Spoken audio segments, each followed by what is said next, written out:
Good morning to one and all present over here on this platform. My name is Vaidehi and I am General Secretary of Physical Science Society, and I welcome you all with a great joy and enthusiasm for our today's program. It has become a regular aspect of Physical Science Society to conduct various programs with an aim to offer our students an opportunity to explore their talents, develop their skills, and receive guidance for their future. We are very glad to organize this small but very informative event for our MSc students of our department.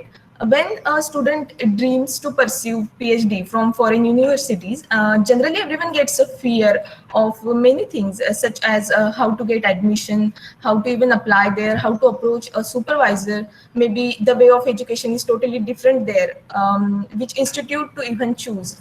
And it is very common for all of us to get such doubts when it comes to choosing foreign universities for our PhD. That when such doubt comes, true guidance comes from those who have already walked the same path we wish to take. And true guidance is like a small torch in dark forest. It doesn't show everything at once, but it gives enough light for our next step. So today we have with us one of your seniors, Mr. Hariprashad, who is selected for PhD in New Mexico University, USA, to share some anecdotes and offer some guidance to our MSc students. I extend a very warm welcome to you, Hari. First of all, many congratulations to you. And I am very happy that you are here with us to share your experience with the students. I will be asking you some questions about the process you went through while applying for your PhD. And at the end of the session, we will give the students a chance to directly interact with you in case they have some doubts. Okay. So shall we start, Hari?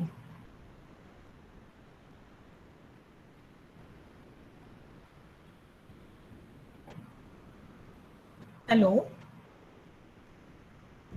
Your mic is muted, Hari.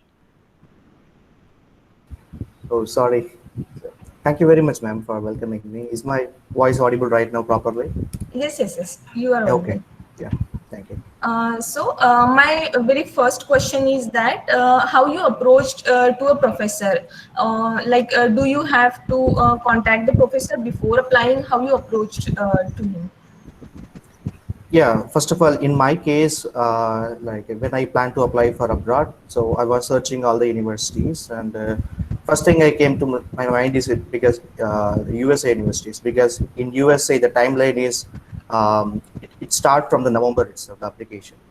So I plan to search the US universities. So when I was searching the universities, I already have a contact with one professor. One professor, I already met him in Mumbai 2-3 years back. So I contacted him and I mentioned that I'm planning to apply there. It is North Carolina State University. And then after that, I got a positive reply from him.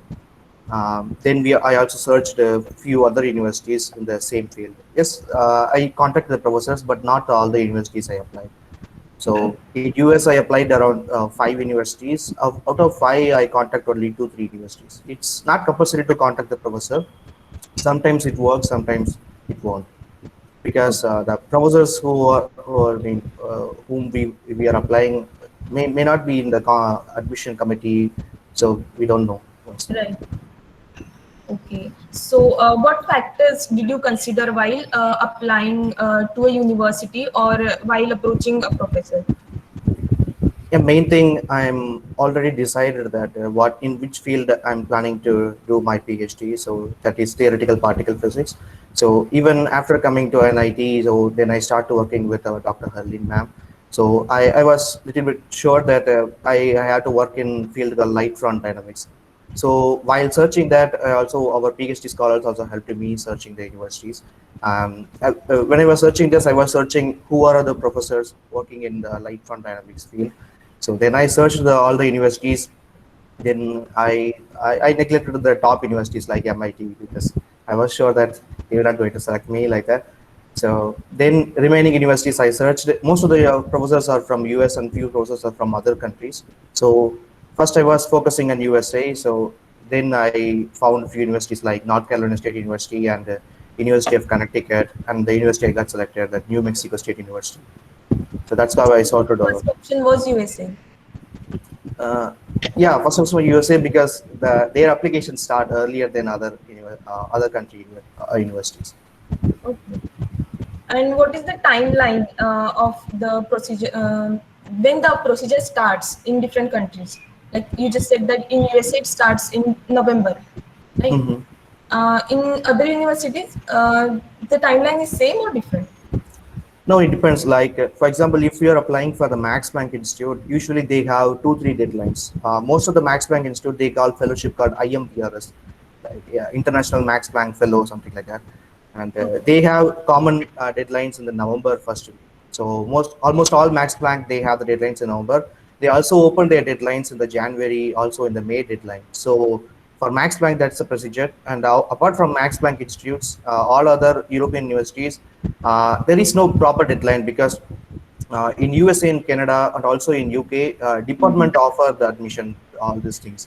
But most of the other countries, the professors who are working or the group, the research group, they if they have opening, they will advertise directly. Mostly they will advertise in their own website. Also, there are some few like common platforms where we can search those openings. Okay. So you were continuously visiting their website, right? Yeah, actually, when I was searching the universities, what I did was I found the list of all US universities. Actually, before that, I was having a kind of list that who are the professors working in the light front dynamics. Then I sorted some universities. Then for safety, I also plan to apply generally, even though there are no professors working in light front dynamics for safety. And how I searched those universities was like. There are some websites like usnews.com, also the grad shopper. There are also the Times higher ranking, so where they have the ranking of the universities. And then I have all the list. So for each university I have to like search the university name, department of physics, then going through the websites. And I have to check the requirements of TOEFL and the GRE, and what are the professors they are, I mean, working there. Like mostly in USA, they will not going to advertise that in which group they have the vacancy.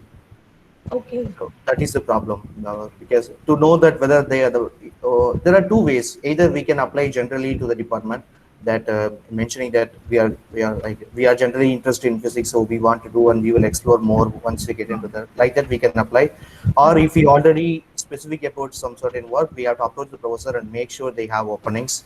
So that will work. Because even in my case, few universities I didn't contact a professor when I was applying, but during the selection time, and I got a reply from the professor itself that they like to select me, but they don't have openings for the new students in there. Like that I Okay. got. And what about the IELTS and GRE score? How much they matter really?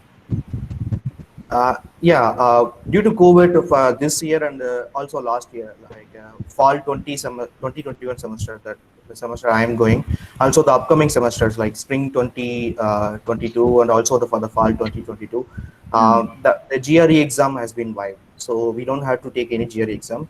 But even though there are some universities, they are still considering GRE scores. In GRE, there are two type of exam: GRE general and also GRE subject. Uh, Okay. Almost most of the physics department, they usually don't require GRE general, but though some universities require, but it's not compulsory. I mean, if you don't have GRE general examination, that will not going to cause any problem.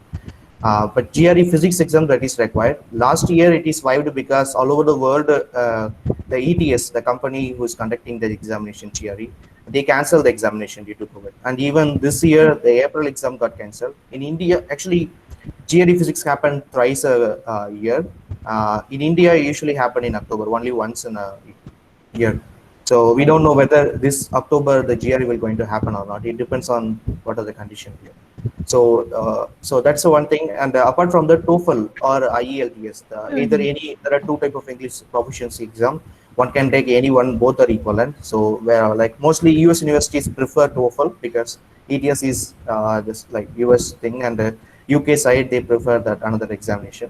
But it doesn't matter which one you prefer. So they have some kind of minimum criteria that in TOEFL one has to score more than 80. Most of the universities they require only more than 80. few universities like Stanford, MIT, like top universities, to just to filter the students, they require more than 95 or 100 like that. But more than scoring 90 or 100, it's very easy in TOEFL. Just as 1 week strategy we have to learn. There is nothing to do about how we talk and all those things. It's nothing to do with any grammar exam. They aren't going to ask any grammar. Just an English proficiency exam. There are 4 sections of the exam, like speaking, listening, writing. What I'm missing? Reading. Yeah. So each section is like a 30 scores. Out of that, we have to score our marks. And one thing we have to make sure that we have to score our maximum mark in speaking section. Because all the graduate students, the US university are selecting, we have to work as a teaching assistant. Exactly same as like in our NIT Jalandhar. So there we have to work as a teaching assistants. So we have to take classes, we have to attend tutorials, we have to give tutorial section. Also, we have to take the open hours section to the undergraduates. There were students studying there. So for that, our communication skills, mainly the speaking skills, need to be very high. So they always look for how much we got in the speaking section. But Okay. speaking section, it's very fine. I mean, it's like they will ask some. I mean, it's like there are some conversation we have to listen and we have to answer those things. And one important thing is we should not try any accent. We have to talk exactly how we Indians talk, because we don't know what exactly the US accent will, what exactly the UK accent. So Uh, that's matter. So if we try some any fancy accent, so surely we will lose mark. So that's one thing. okay. Other than that, we one can easily score very good mark, more than 100, maybe even the top scores like out of 120, 118, one can easily score. It's just about strategy, nothing about grammar or anything like that. Okay. They must have asked you for a CV or a candidate statement, right? Yeah, yeah. Yeah. So, what are the crucial points one must address on their CV or the SOP? Yeah, surely the like when we apply for graduate school, I'm right now I'm talking about graduate school. It's also most of the things are common in other universities also. The main thing that matters, just a minute. Yeah, main thing that matters is that we have to submit our candidate statement, which is usually 2 page long, and also we have Okay. to attach our CV. Candidate statement is the most important thing. So they usually do the holistic review. It's not like there are like if one score like this much score in GRE, they will get selected, or if one has this much GPA, they will get selected. It's not like that. They will look for each and everything. Whatever we lack, they will consider. So that is the problem. So we have to make sure that in everything I mean we have to show our best. But apart from all these things, candidate statement is the most important thing. So usually US universities don't conduct any interview. Even though if they conduct interview, it's like simply the general discussion, like what you did in your undergraduate thesis. If a student already done master's program, they will ask like what are the master research we have done, and what we are expecting from the university. Like some basic interview things will happen. So mostly the candidate statement. In candidate statement, what we have to mention is like it's like our biographical statement. We have to start from our when we really got interest in physics that we are pursuing right now, and how why we want to like it's like we have to surely mention why that university.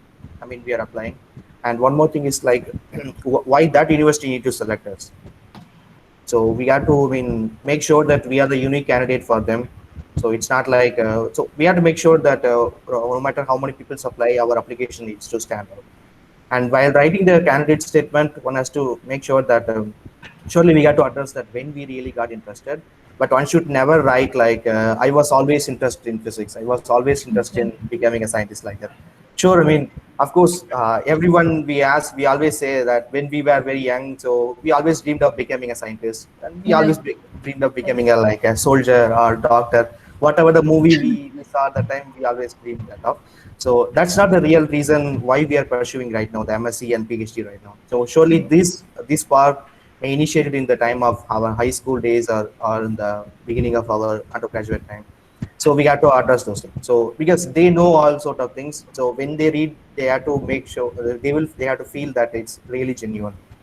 So we Okay. should not lie anything, because they will easily find like if like Right. I want to solve string theory, so like that they will surely not do it. It's like no Okay. matter how much our interest is, that doesn't matter. We have to just show that how much genuinely we are interested. because like once we get selected, they are going to spend a lot of money for us.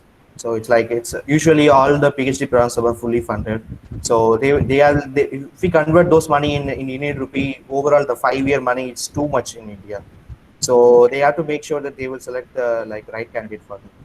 It's not like even in India also, it's not like MSc, like they have like a 30 maximum number of seats, so they can fill like till the seats are filled. Even in India, it's PhD is like if the research group has opening, they will select student. If the candidates are not qualified enough, they will not going to select. That's the thing. So same things apply there also. It's like we just have Do to we have some kind of format to write the SOP? Do we have to go through a format, or we are like independent to write it ourselves? yeah, we can choose any format we like, and usually in each university they address these questions. Most of the questions, maybe the phrase is different, but the meaning is same. Like why we are applying to that university, why they want to select us, and what our like educational background, what are the previous research experience we had. So those things they will ask, and we can write anyway. Like we can, in my case, I started with like I'm an MSc student from this university. I'm currently working in this field under this supervisor, like that. Then I started with like my interest started in high school, something like that. Then I ended up with this is the best university for me. So because these are the things are there, so this is what I'm looking for. So this interest matter like that. So we can Pritam choose is our own. asking. Pritam is asking that would internships and projects help in the selection process? Yeah, of course, it helped a lot. That they must help, no? Yeah, but it's not always the case if we have some research experience, because in internship mostly we usually do the reading project, so that matters a lot. So if we have some research experience, that surely your application will stand out from the crowd. But if the student who doesn't have any like internships already, like my advice is to apply somewhere. Even right now you can apply, even though like it's already the like beginning of June. So but you can approach the professor separately, you can do. And even if you can't get it, try to do your MSc project very well. So try to like put your full effort for that, because like MSc second year and third year, you can devote more time compared to first year and second year. So try to do that. Surely such experience matters, but it's not the case if you don't have any internship prior to applying. So it's not a problem. Try to make your MSc project, I mean, very well. Our MSc project is really important Yeah, for the admission, right? It yeah. helps. It helps. Surely they will look for like what are the previous research experience we have. So if we have MSc project, that's our previous research experience. So we can show that. What kind of problems one may face while applying abroad? Like you just told us that how much your grades really matter, or Mm-hmm. did you have to go through any interview, or No, in my case, I didn't. I get directly the admission letter, not the interview. But in few universities, they will usually call for interviews, and then they will decide the students. That's the thing. And talking about GPA, yeah, of course, it's GPA matter, but again, it's not the single deciding factor. In my case, my GPA is not so good, also not so bad. It's the average GPA, but fortunately it went well. And even in one of the rejection letter, they mentioned that my GPA is not good enough, something like that. So sometimes matter. So we can't say that what is matter, what is not matter, because whatever we lack, so that's what they're looking, because the competition there, it's too much high. In talking about USA, there are around more than 200 universities. No matter which university we apply, there is a lot of competition. So it's not competition not only from India, like students from IITs and IISc and the researchers should apply. It's all over the world. So and compared to India, in most of the abroad countries, the syllabus, the coursework, and also their undergraduate research is too much advanced compared to us. So that's why I'm saying if GRE is going to happen in October month, so try to write it, because if we have very good GRE score, then that will also like add up to our selection procedure. okay? Can you share with us the detailed procedure, one step by step that you really went through? Yeah. So as I mentioned, I was searching the universities. Right. So the universities, you can, there are a lot of websites. Either you can start from Wikipedia page, like list of universities in certain countries. Then you have to like make sure that all the universities listed there, and you just have to go through each university's Department of Physics page, and you have to check the graduate school page. If it's a US or Canada, they call that as graduate school. And there Okay. are two types of PhD that in US, Canada, and also some Japan, also in Korea, they call like graduate school, which is like a kind of MSc plus PhD. It's not same as integrated MSc PhD. It's almost same like that. So for first 2 years, we have to do the MSc level coursework. Then we have to like qualify, do the write the qualifying exam. Once we get passed, we will graduate to the PhD level. That's a thing. And in European countries and other universities, they usually, if the certain research group has their opening, they will advertise. For European universities, surely they will look for our MS thesis very much. But in USA, MS thesis matters, but it's not always a thing. Even one can go with a bachelor's degree also. If we have a GRE score, then you can go like that.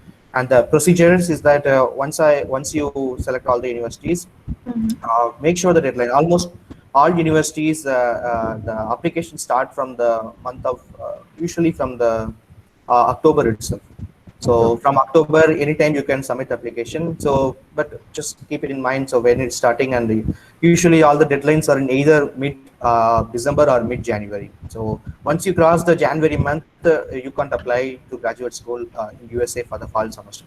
So that's our thing. And make sure you are submitting all your applications by the end of November or the beginning of December itself. So that's the Mhm. thing. And if you're planning for GRE exam, so make sure you are planning before prior to the application thing itself, because exam will going to happen in the October month, and surely one need at least like half a month or 1 month of preparation. GRE exam is at the level of IIT Jam, so nobody has to worry about that. Just has to go through all the like exam question papers. All that. There are a lot of online materials. You don't have to join any coaching center for that. It's not that tough. One can get all the materials from online, just like Udemy course or like that. We don't have to attend any course because we already learned all those things. We just have to practice all the questions. So it's exactly like jam level examination, nothing at all. So talking about marks of the exam, it's like minimum score is 200 and maximum one can get is 990 something like that. Each question like score, I mean points about 10 something like that. So one can easily score more than 90 if you are 900. Sorry, if one has a more than 900 score, that's a very good score for any graduate school. And so that one part you have to know. And also TOEFL, make sure you have a TOEFL score by the month of October itself. In my case, I wrote my exam at the October itself, then I got my score at the end of October. So I mean, I don't think anybody need to do, I mean, attempt it twice like that. One can easily get a very good score in TOEFL, also in GRE in the first attempt itself. It's all about strategies, same as IIT Jam. So it's all about strategy. So that's the thing. And these two things we have to, I mean, keep it in our head before starting the application procedure. And then when we are applying, so if possible, try to send an email. Just send a brief email to the professors, just to ask that, well, like if you choose some any professor prior to applying, just send a mail and just ask them that whether they have openings in their group or not. Most of the times professors reply, sometimes professors won't reply. If they won't reply, try to send, if you like, try to send after 2 3 weeks, at least give 2 3 weeks, then send a follow-up. And if you don't get reply, that's not a problem at all. So in my case also, I get few reply. Most of the professors replied, but few professors didn't reply in my case. So, but it's not the compulsory. You don't. You have to apply. I mean, send the email to professors. Then you have to arrange key recommendation, academic recommendation from our faculties. Surely Okay. one from whoever the students doing any project. Surely get a recommendation letter from their guide. So that matters because they will write like what are the research skills they have. They are the very good. I mean, like good determining whether the candidate is qualifying enough for PhD or not. And then any other two professors from our institute, or if you have any contact with your undergraduate institute, that's the thing. But make sure the professor you are giving recommendation who has start some course, at least one semester course, Okay. because usually professors know that what they will write, and they usually start from the recommendation. They start from that how they know the candidate. That matters more to them. So Okay. when the selection committee reviewing those things, it's not like we know the professor. It's not like that. Like how Okay. they can. judge those Every things. university require a recommendation letter, or some of them require only? No, all universities require recommendation is Okay. mandatory. Everywhere it's Okay. common that the three recommendation letters. In So European it's universities, usually compulsory. two. Recommendation letter is compulsory. Yeah, it's compulsory. Okay. And And another recommendation, yeah. mhm. Yeah, yeah, good. Yeah, other than recommendation, that we have Mhm. to, I mean, make our CV. That CV we can make. It's nothing. It won't take that much time. Just have to. We have to mention all the things. And like if you have done any NPTEL course, don't mention if it's like classical mechanics or those things which are already covered in our course like M.Sc course or so. If you have done any advanced level course like advanced solid state physics or quantum field theory or any other advanced course, mention those things in the CV itself. Even though if you don't have any certificates for that, it's okay. You can mention instead of course you can simply mention lectures like that. So whatever you feel that relevant to the field you are applying, so try to Mhm. mention all those things. And that's the thing. If you are writing about any project, just give some like brief introduction in your CV itself. Okay. And that's the thing. And usually in CV we don't have to write about our personal things like our hobby.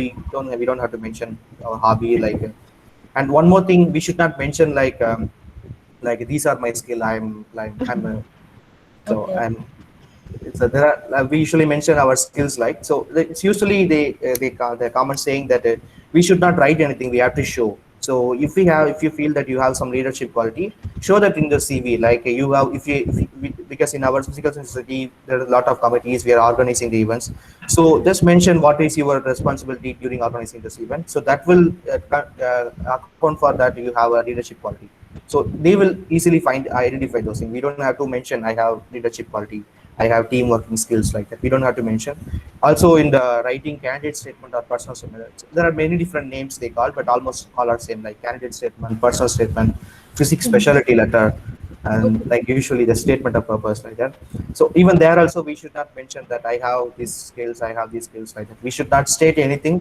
We have to show. If you think that you have any skills means we have to show how you think. And one more thing, these skills matters a lot. If you also have any extracurricular thing, it's related to academic means surely mention, because they will not only select the students who are good for a good PhD thing, and they will also look for good teaching assistantship, because everybody has to work as teaching assistant. That's our source of funding there. So they all will always look for whether you are good enough for teaching assistantship or not. So if we already have this kind of like team working skills or the same teaching as being a teaching assistant, I mean you will perform well. So if we are an introvert, so there we will struggle a lot. That's the problem. Okay. In case we apply somewhere and we let's say we don't get selected, so they must send us the rejection letter, right? Yeah, that's the So thing. what Like it's not. type of rejection letters did you get, and what did you learn from them? Yeah. Uh, yeah, surely.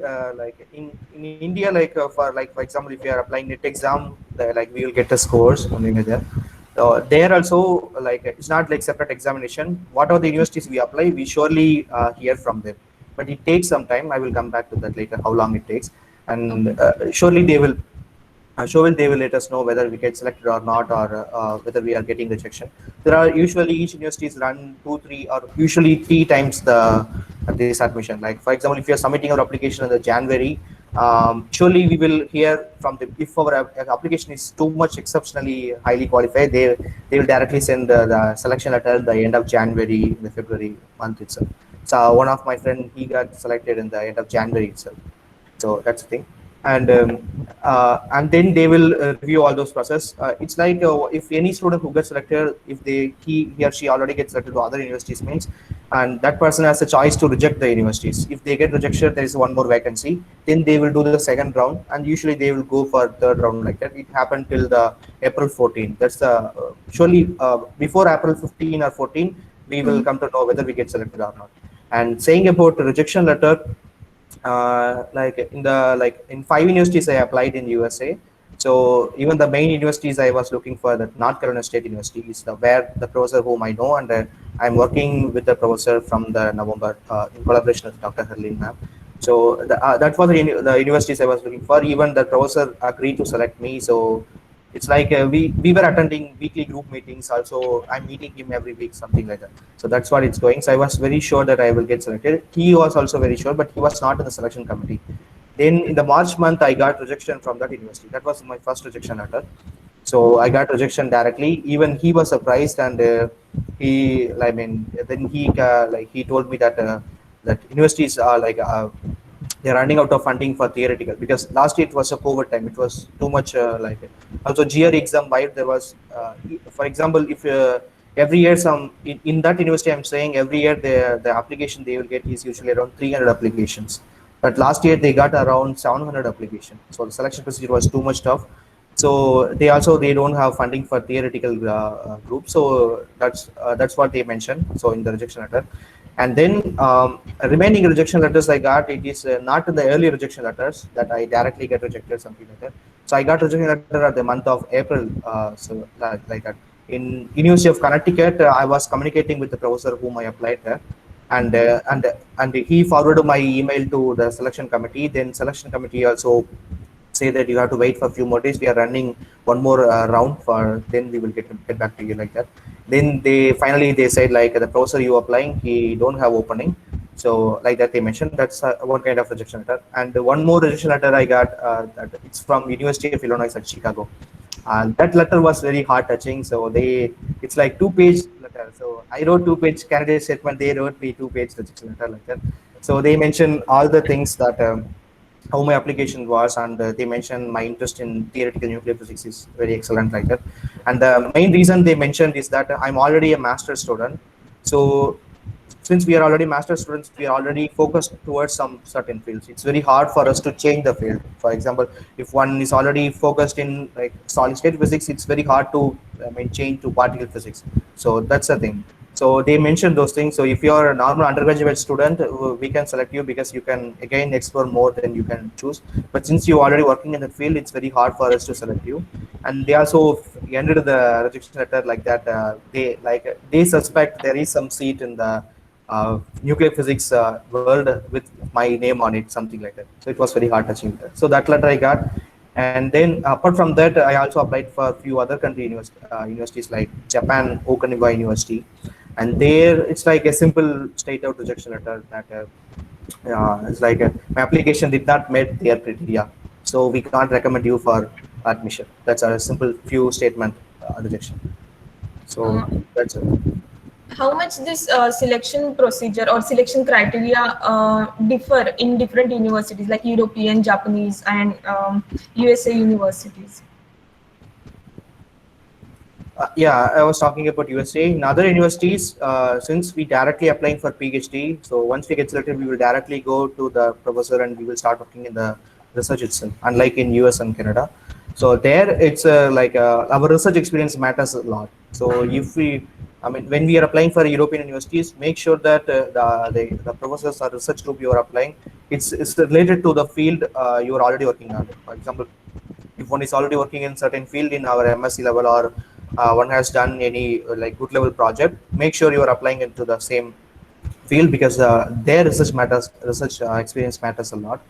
And usually they conduct interview. Even there the interview is usually like there are different types of interview. Like a few interviews, what they will do is like in the Max Planck Institute, they will give some kind of research papers, some kind of basics, not like a very tough one, like some basic review kind of papers.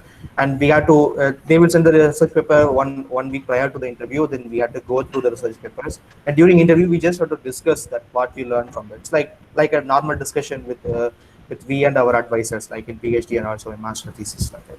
So they will just judge based on those interactions that whether that candidate is qualified enough to work in that group or not, something like that. So yeah, that's the thing. And criteria wise, this like research experience matters a lot when we are applying for the European universities. In US, it's not always the case. If you have a good research experience, yeah, that will give the positive result. But if you don't have, that's not a problem. No. So unless you have a very good other things like MSc project, or any good GRE score, or if your GPA is very high and your recommendation is very strong, then that also. Okay. So these universities, do they have any common ranking? Like, how do we know that we are making a right choice about the university or the supervisor? Yeah, there are ranking. Like as you mentioned, in India we have a ranking. So there also in all over the world we have like global ranking. So like there are a few companies they do like every year that Times higher ranking, and also usnews.com they have separate ranking, or also a few other companies they give the ranking. But my advice is that if you are not, I mean, sure about which field you surely want to do your PhD, go for the ranking. That's the thing. So depending on your like profile, if your profile is too much strong, you can look for like a top ranked universities. Depending on your profile, you can like. But no matter which university you like, so always try to I mean apply some universities which are in like mid-range ranking universities. So for just for safety reason, because we are not sure that what's going to happen, because there are a lot of factors going to determine. And also the competition is too much high, and as I mentioned, just last year itself, the whole total number of applicants it's increased by like factor of two. So that's the thing, and yeah, that's one thing. And if we already I mean certain about the field, search for the field. Like if you are working in any particular work, and the papers you are following, the books you are following, first start from the professors who wrote the papers and wrote the book, and then search the universities whether they have openings or not. And you can also check by go through like our advisors. For example, if anyone working in like our master thesis in our department, you can go to their our professors profiles in the like Google Scholar or ResearchGate. There you can find whether they have any collaborations or not, or if you find any process. But if the university is too much like top like MIT or Stanford, Harvard, like that, if you are not sure applying there, then you can search the other professors who are working in the same field. Like you can search that in the Google Scholar and ResearchGate. Okay. And what about the fellowship these universities offer? What about the amount and criteria? Yeah, it's almost all over the world. Like all the PhDs are always fully funded. So depending on the like country, we will get a fellowship. But in overall, the comparison almost everywhere is same. For in USA, if you get selected like top cities like New York State University, not New York State, like City University of New York, or like Chicago or California side, we will get funding like per month in Indian money per month, like 2 lakhs or something like that. But if it's like outside the city, we will receive about 1.5 lakh per month, something like that. So it is like it's just enough money to like for all our expenses and all our tuition fees and everything. We don't have to carry any extra money there. But surely for the first 1 month, we have to carry some money that you can decide. Once you get selected, you can contact seniors, then they will let you know how much you need. So that's one thing. And usually like usually all the springs, all the fall semester, the classes start at the mid August itself. So at the end of August itself, we will get our first paycheck. So from our first paycheck itself, we can manage all those things. And even the tuition fees, we don't have to pay our tuition fees in the beginning itself. Usually all the department help all the international students. They will give the deadline for paying tuition fees after we receive our payment per TA. Okay. So it's like depending on wherever we go, or our teaching assistantship, the fellowship we will receive, it will be enough for our covering all the expenses, all our needs, and we can also have some little savings on that. So it's the same criteria for other countries also.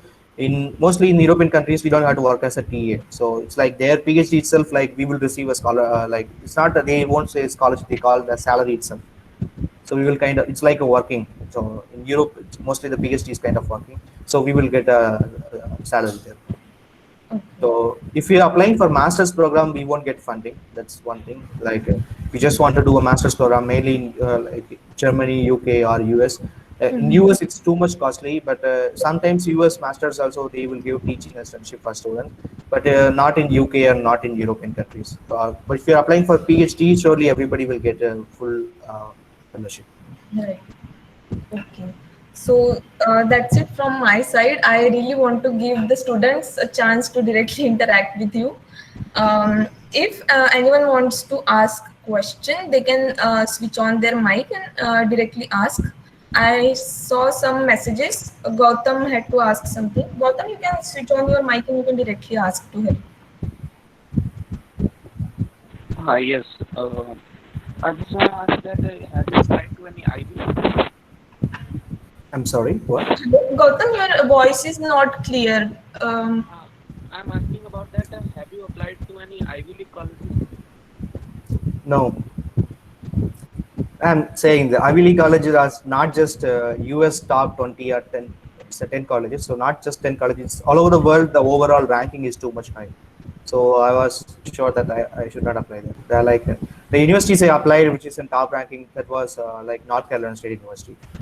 So before that, I mean, that level ranking I didn't apply anywhere. But one can try for Ivy League college. They usually even the GRE requirement is too much high. One has to score too much high score. Even the TOEFL requirement, whether it is not necessary, but usually in Stanford uh, and like all the Ivy League colleges like MIT, Harvard, and they require TOEFL score about 105. But getting TOEFL score, that's not a problem. But GPA, we have to make sure that our GPA, in US conversion, it's 4 out of 4, which is equivalent to in India scoring more than 90. Even if we have GPA, we have to add some very good, strong research experience. Like, for example, if you already have some research publication, surely you can apply that. But otherwise, yes, you can surely try. That's another thing. Even in my case, that like all our professors also recommended that surely we need a publication, those things. Even that matters a lot when we are applying. So I me too struggled a lot in the like selection procedure, all those things, because there are in our country getting a publication in our BSc level, MS level, it's very tough. If we have done any like a research internship, not in all like there are a lot of internships. If we have done any research internship like top institute like IUCA, IISc, or ICDS at TAFR, there we had a chance that we can do some do some research. We can also publish those things. Otherwise, it's very hard to get published in very good journals. So, but in other countries, not like that. Internship is like kind of mandatory thing. So they always go for internship every year. So they usually had some publication before they are applying. So that's the thing. Usually the Ivy League college, they will require publications and top score. Whatever you are applying, everything needs to be standard because the competition is too much. As I mentioned, for North Carolina State, last year, I mean, 1 year before, the like number of students applied, there was 2,200. This year it's about 700. In Ivy League college, usually it's about more than 1,000. So that is the problem, and you can think that how much it will increase. Any other students who have questions, they can switch on their mic and ask. Hari? Yeah. Yeah, I've seen Yes, some sir. people applying, like some people apply under professors who have good H index. Which one do you Uh-huh. think is more, the rank of the university or the H index of the professor? No, as far as I searched, I also talked with my the collaborator professor, and he also mentioned that they will not look for the profile of our professor. Surely, all our professors are too much high. We all have very good H index here. And one more thing, thing they will look for, they will not look for like how much the professor's research profile is. They will just make sure that the professor who recommended the candidate, they also have some PhD students. If they don't have any PhD students, then they will think. So it is like the, the the person who gave the recommendation, they already have PhD students in their own group, means they know how to judge the like selecting a PhD students like that. So that's the only factor they will look for. And other than thing and how much how we know the professors like that. Our professors will write they have taken 2 semester course or 1 semester course. That's enough. That's all the only thing. It's not like a high prestigious professors give recommendation. It's not like that. I searched a lot of things in the other blogs. I even read somewhere that some people even get the recommendation from Nobel laureates. They somehow got like contact with those people, but even that guy didn't get selected. That doesn't matter how much prestigious the professor's research profile, those things are. Any other questions? What about the home edition of GRE and TOEFL?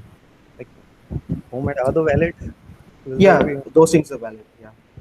I think GRE General, they are giving home edition exams, and also TOEFL they are giving. But these days we can directly apply. I think the situation will get normalized after 1 month, so you can directly write the examination in the home in the center itself. Because when I was searching, in few universities, I noticed that they clearly mentioned that GRE home edition or TOEFL home edition is not valid, something like that. Yeah, they don't allow visa for home edition. Some countries don't allow. Yeah, so yeah, me too saw that. Not in all universities, many universities accept those scores, But there are some universities, when I was searching, I noticed that they clearly mentioned TOEFL home edition is not valid for them.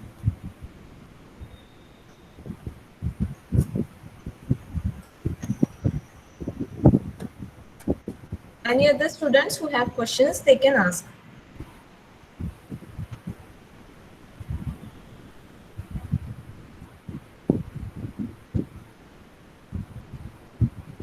Okay. I'm considering that I have covered all the questions and no one has questions. Okay, Hari, I have one last question. Yeah, ma'am. Um, you did a summer internship when you were in Pune, right? In Institute of Astrophysics. Yes, ma'am. Okay, what was your experience there? Yeah, I mean, we did a reading project. The internship I got selected. It's like it's a lot of travel. Like it's a Okay. single internship. The fellowship was covered by Indian Academy of Sciences. So for the first 20 days, we were in Indian Institute of Astrophysics, Bangalore campus. Then after that, 1 week we spent in Bangalore ISRO campus. So Oh. there we had some lectures and like hands-on training on that, and we also did some codings. Like there were some projects going on at the time, so they gave the sensors that they are about to board that in the upcoming satellites also. So we Mhm. did like some spectroscopy experiments, and we ran some codings, and we learned that how they are doing those things. And Okay. then 1 week we were in NCRA campus, TIF of Pune. So there we are also lectures, and also we went to the giant meteor radio telescope which is in Pune. Then after that we again came back to, like, there is one more IEA campus in Tamil Nadu. It's called Right. uh, like Kodaikanal Solar Observatory. There we spent 1 week, and also uh, I forgot Venupappu Observatory. So there we spent 2 weeks. It's like just 2 months. It's full of our travel. So overall, we just did a reading project. So my advisor said that the advisor they assigned me. So we just did some basic readings from the Kodaikanal Solar Observatory, and then we Mhm. measured those things, and we draw the butterfly diagram for those data.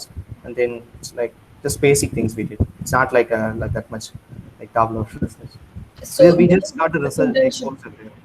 Yeah. okay. So doing these internship programs really helped you when you were applying for a Yeah, PhD. yeah, it helped me really. So Okay. even before the internship, I attended some GIAN courses, one in NIT Goa and one in like Mumbai universities, also in RKMU Calcutta there. So all those things helped me for internship. And when I was applying to the other like US universities in other countries, Hmm. in CV I mentioned all those things, and also I clearly mentioned what I did and what are the research work we did and all those things. And many professors even replied to me that. Like my profile looks good, like almost everybody I sent an email. Also some graduate students who are there, some Indian graduate students whom I contacted for some other doubts, they all mentioned that my profile looks good. And in the even in the selection committee also they mentioned me the profile looks good. So we have to make sure our overall profile looks good. So if anybody has some research experience on any internship, surely that matters a lot. But it's not a single deciding factor, so we don't have to afraid about that. If we have, that will work. And if we don't have, we have to make sure what are the other things we can do our best. So as I mentioned already, it's like a whole application is like review process is a holistic one. It's not like there is no single deciding factor. If we have Hmm. any publication, surely that will matters a lot. If you don't have, it's okay. If you have very top GPS scores, that matters a lot. If you don't have, it's okay. It's like if you're lacking something in some points, if you're very good in some other thing, it's overall it matches means like. Okay. So it's good to do these internship programs, but if we don't, then we can always work hard on our MSc project, right? Yeah, exactly. And Okay. also keep searching for other projects if possible. If you have any like possibility for doing any project, so try to do the project. Otherwise, do our MSc project very well. More than internship, MSc project matters a lot because Okay. that's it is in our curriculum itself. So we have to do our best. So I think when our students going to apply, usually they all apply for fall semester mains, or even in the European countries, they usually apply from the time of uh, December, January, February, like that. So at the time, even though all those people just started the research work, it's fine that Mhm. just mention what are the work you are doing. If you are reviewing any papers, it's okay. You can mention the paper name itself. So try to make some connections with the like work they are doing. Even though we can't find the direct connection, whatever we are working, we can't say that the same work they are working there. But you can Mhm. always find some connections. You can mention like while working in this, I got interested in that, then so that's why I'm applying. Yeah. Don't Okay. simply mention that like, yeah, I'm interested in this, I'm interested in, always mention like why you are interested, what made you interested. Like if you're while solving any problem you got interested in, then just try to write those things briefly. So always give all the reason, don't state anything in the candidate statement, because as I mentioned, we don't have to say anything, we have to show those things. Right. That's the thing. And thinking about, as I mentioned, talking about the waiting time, usually we once we apply from once we apply to the universities in the January mid of January, then we have to wait for a long time. So it's like more than 3 months, exactly 3 months. I was waiting. So in my case, I submitted all my application except New Mexico State University and the University of Illinois. I submitted the applications the end of December itself. For New Mexico State, the deadline was in February, so I submitted in the February. So, but for our other universities, I was waiting for exactly 3 months. So I was getting nothing from their thing. So even I was trying to contact, I even attending their university's colloquium that's going on. So try to show my face there, so something like that. So I remember that those 3 months, every single time, whenever I take my phone, I was checking my email and logging all the like portals of the in my computer also on the phone. I was scrolling and that's what I was doing. Right. So this procedure, it takes a lot of time. Yeah, it takes a lot of time even for searching, like even in my class also, many of my friends are trying, so they are also like we are communicating those things. And Right. it's like it's usually in my case also, Mhm. it takes a lot of time to search all this industry. I like previously I planned to do it, like my masters in abroad, like doing MSc mathematical physics in Germany, like that. Then I moved to like applying to the graduate school after our professors also advised me, like Dr. Venu Toshik and also Dr. Harleen ma'am, Dr. Arvind sir. And then I searched, and while searching the universities, it consumed a lot of time. So surely it takes a lot of time because it's going to like this is our like it's a kind of final decisions. What are the decisions we are going to make that we're going to change our life? Those things.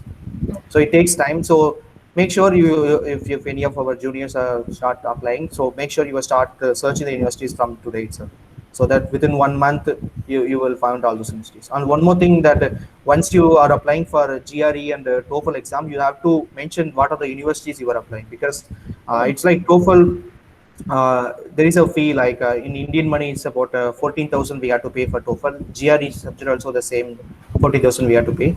And while submitting our application for the examination itself, we have to mention that what are the universities we are going to apply, because it's like the ETS, the company, they will conduct the examination and they will send the score directly to the universities.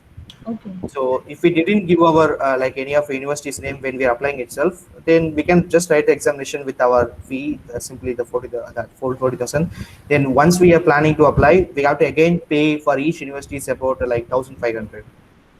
So in my case, when I was applying, I gave few other universities. Then I planned not to apply. Then I was applying to New Mexico State University and the University of Illinois, and then I again paid my report sending.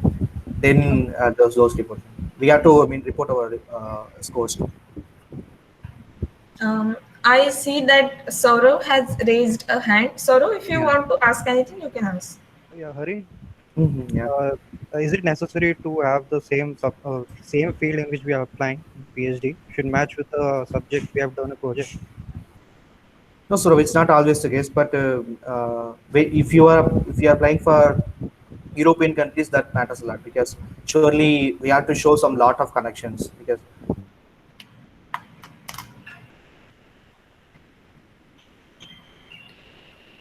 or any graduate school, it doesn't matter. Like you can show your project as your research experience, that then you can apply somewhere. Then you can mention that, for example, if you're applying some other field, like theoretical contents matter, you have to show how you got interested, what are the other works you are doing, like any advanced courses we have taken in like on online lectures, or any other work we are doing in private correspondence with any professors. That's the thing. But it's not always the case. If we have like related experience, that yeah, surely that will add up. In other case also, there are many people who got selected. Surely we can go. Any other students who have questions?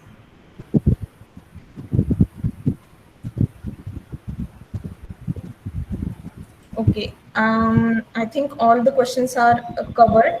Even if the students have some questions, they can directly contact Hari. Yeah. Okay. So thank you so much, Hari. You really shared very informative, information was really important for the students, and Thank you very much. I really appreciate. On behalf of Physical Science Society and all the students, I extend a very hearty thanks to you for sharing with us such valuable information and your experience. Yeah, thank you Um, very much, ma'am. Also to you, all our physical society, all our faculties who Thank you. organize this. I must mention my deep sense of appreciation to our PSS members also to put their time and efforts for making this event happen. I really appreciate each and every person for their contribution from making the flyer to gathering the students to sharing the information on social media.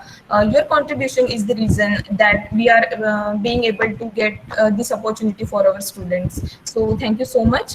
And I cannot thank each and every one of our MSc students for sticking with us at the very end of this session. Thank you so much, everyone, and take care of yourself, your families.